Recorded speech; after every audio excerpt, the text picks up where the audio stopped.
गणदुष्कर्म घटना को तीव्र निंदा करिछि गंजाम जिला बिजु जनता दल। गोपालपुर समुद्र बेलाभूमि रे घटिथिबा गणदुष्कर्म घटना को तीव्र निंदा करिछि गंजाम जिला बिजु जनता दल। पूर्वतन मुख्यमंत्री नवीन पट्टनायक निर्देश रे आज बीजेडी रो एक प्रतिनिधि दल ब्रह्मपुर एसपी को कार्यालय पहुंची एसपी को साक्षात करछन्ते।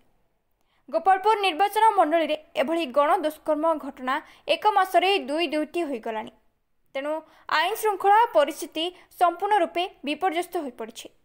बीजेपी सरकार समय दुर्बृत्त माने एभली अपराधिक घटना घटाइबा निमंते साहस पाइछन्ते।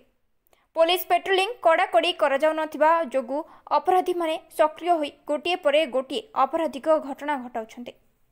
तेणु पुलिस पेट्रोलिंग को कड़ाकड़ी करा जिबा सह अपराधी मानक प्रति दृढ़ कार्यानुष्ठान निया गले ही अपराध को रोका जाई परिबो।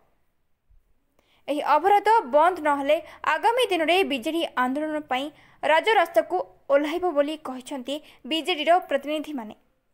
एने ब्रह्मपुर एसपी को मध्य एक दाबीपत्र प्रदान करछि जिला बीजेडी। आज एही कार्यक्रम में गंजाम जिला बीजेडी सभापति डॉक्टर रमेश चंद्र जिया पट्टनायक, ब्रह्मपुर पूर्वतन विधायक विक्रम पंडा, कविसूर्यनगर पूर्वतन विधायिका लतिका प्रधान, पोलसर पूर्वतन विधायक श्रीकांत साहू, मेयर संघमित्रा दलई समेत बहु बीजेडी नेता और कर्मी उपस्थित थिले। घटना अत्यंत निंदनीय और दुर्भाग्यजनक घटना। आज जो भाव काली जो घटना घटी आज गंजाम जिले में जदि देखिए प्रत्येक दिन रेप, प्रत्येक दिन मर्डर एवं प्रत्येक दिन चोरी डकायती बर्तमान माति अपराधी मान निश्चित भाव कोटि ना कोटि देखा जाऊँगी अपराधी मान भय छाड़ी एवं ये सरकार आसवा पर विशेष भाव कारण ये सरकार कहते ओडिशा को नंबर 1 स्टेट करेंगे जहाँ परिलक्षित होची बोध हुए आमर दुर्भाग्य ओडिशावासी ओडिशा रेप रे मर्डर रे गणदुष्कर्म एवं चाइल्ड अब्यूजमेंट रे एवं डकायत रे बोध निश्चित भाव नंबर 1 स्टेट हाँपा जाऊँगी एवं सरकार ये सरकार आसवा पर जो प्रतिश्रुति देते से प्रतिश्रुति पालन कर विफल होती लोकों को सुरक्षा देवर विफल होती एवं विशेष भाव आज आईन श्रृंखला व्यवस्था जहाँ कोटि ना कोटि सरकार केवल अन्य दलर कर्मी मान गिरफ करेंगे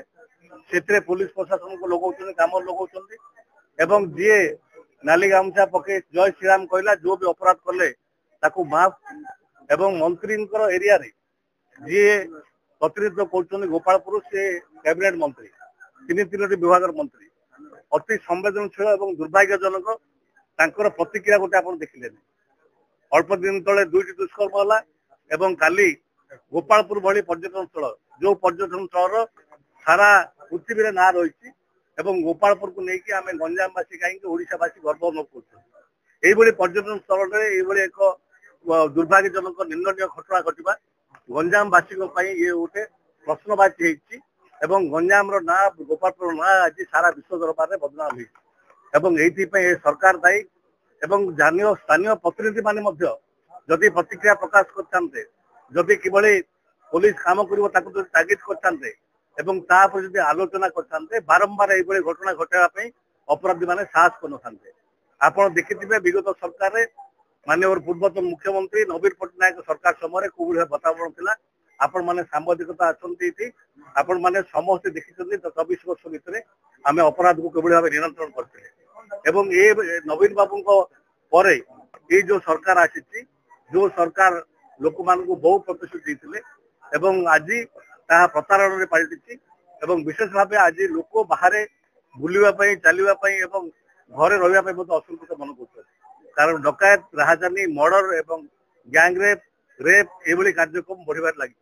तेणु ये सरकार को आम तागिद कर तुरंत एभली